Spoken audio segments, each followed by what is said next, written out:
Un demi-degré qui change tout, et en l'occurrence la face du monde. C'est le constat alarmant du GIEC, le groupe d'experts sur l'évolution du climat, qui adresse une nouvelle fois un message d'urgence dans son rapport dévoilé cette nuit. Sans transformation rapide, le réchauffement climatique ne pourra pas être contenu à 1,5 degré comme prévu par l'accord de la COP21 de Paris, et les conséquences seraient catastrophiques. Sophie Paolini.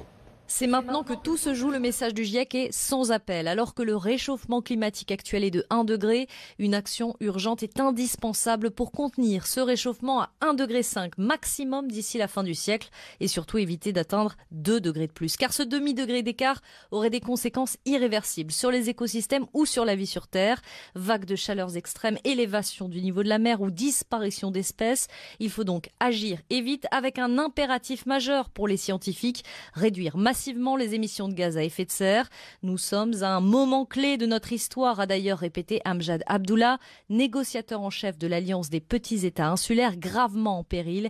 Il appelle les pays civilisés à en assumer la responsabilité. Voilà pour le constat des scientifiques. L'enjeu nous concerne tous, vous l'aurez compris, et les changements requis pourraient bien bouleverser nos modes de vie, comme l'explique Roland Seferian, climatologue au CNRM. Il a contribué à plusieurs chapitres du rapport du GIEC.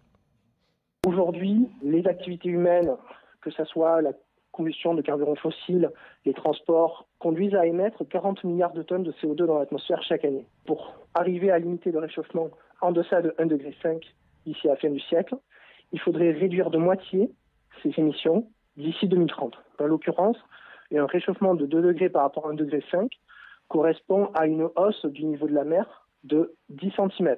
Donc 10 cm, vous direz, ce n'est pas beaucoup, mais en fait, ça représente un danger de plusieurs dizaines de millions de personnes.